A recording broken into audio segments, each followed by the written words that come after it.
Okay, so we're just going to compare. Basically, we're looking for where these equations equal to 0. So the graphs might not completely show up on the screen, but we're looking at the x-axis to see where the solutions might be. So for example, the first one there, x squared plus 2x plus 1. You can see that there is a solution right here at x equals -1. So you can see that there is in fact one solution. So we're going to record that. We're going to make a little table up.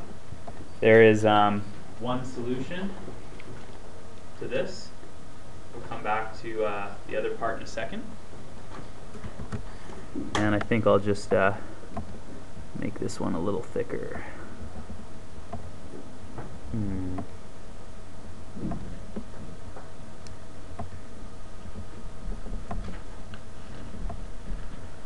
Okay, so let's look at another graph. The next one is x squared plus 6x plus 9. Okay, and again, if you look at this one, you'll see there's just the one answer there, one place where it touches x equals 0. Okay, so there's one on this as well. But we can change this graph around. Say y equals x squared plus 4x plus 3. And now this parabola goes through two positions on the x-axis. So I can see that there's 1, 2 solutions on that problem.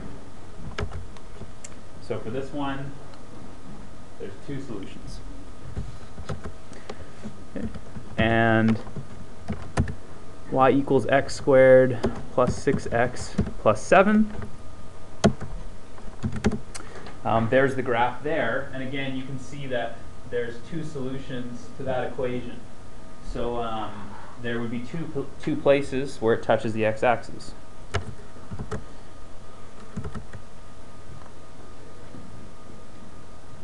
So the last pairing that we're going to look at is what happens when we have something like this. So in this parabola, it's above the x-axis. There's nowhere that it touches the x-axis. So if we wanted to know where does this equal to 0, there is no answer. You can try to find it, but there is no answer in what we call real numbers. You have to use what's called imaginary numbers. And I know I talked about those briefly, but we won't spend a lot of time on imaginary numbers in our class. But there is no solution for real numbers. Okay, here's the other parabola on our sheet, which is again above the x-axis, so it never crosses. So in this, these two here, there are no solutions. And what we'd like to know is, can we predict this? And what it's going to have to do with is this value here, which we call the discriminant. Okay, so this is what we're going to do for second block. So let's see if we can figure out why this may or may not help us out. So I'm going to calculate b squared minus 4ac.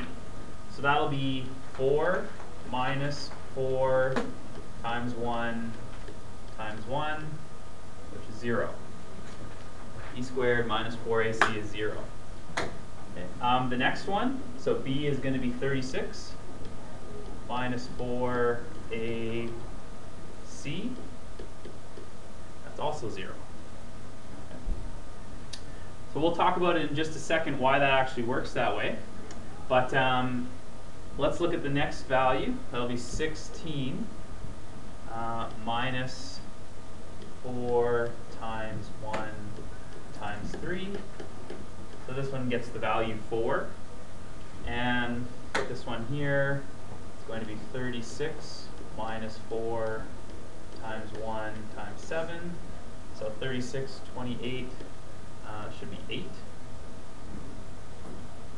And here in the final two examples that had no solution, 25 minus 4 times 1 times 7. This would be -3. And 1 minus 4 times 1 times 3 would be -11. So can anybody think of a set of rules here that might help us come up with how many solutions there are without having to look at the graph or having to graph our parabola? Maybe one rule or Sure, Connor, why don't you give us one? If the discriminant equals 0, there's one intercept. Yeah, so when it equals 0, that means we've only got one solution, or one intercept. It just comes down and nicks the graph. It just touches it. It doesn't cross through it. Okay. What else? What do you think? Sure, Jackie? There are two solutions if it's positive number. Yeah, so when it's positive, that's when we find that there are two solutions. And finally, when it's negative, that's when we find that there are no solutions. So we'll take a look again at why this is in the formula and how this works, but let's connect it back to the graph. Okay. So here's an example of one solution, since we didn't draw those ones. Two solutions here, and this would be no solutions. So in this first example, that means I'd have to have a discriminant, I'll just put D for now, which equals to 0. Okay. We may not know the equation, but we definitely know the discriminant equals to 0. This one, the discriminant would be positive because there are two. And in this one, the discriminant would have to be negative. So we can say that about the graphs even if we don't know the equations. Okay, so how is it that this works? Well, you have to think about the quadratic formula. Here's the discriminant when we look at the quadratic formula. Okay, so why might we not find a good answer when we have a negative?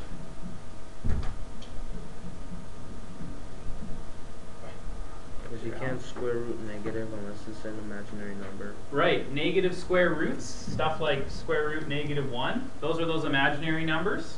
So we can't really do that. If we have our calculator and we ask it to take a negative square root, the calculator is just going to quit and tell you that you've made a mistake. So that's why we don't find an answer there. You can't use a negative square root. So that's one thing that the discriminant can tell us a bit about, why negatives have no solution. Why is it that we get one solution? Let's think about that. Why do we get one solution if I make this whole thing equal to 0? Why would that give me 1?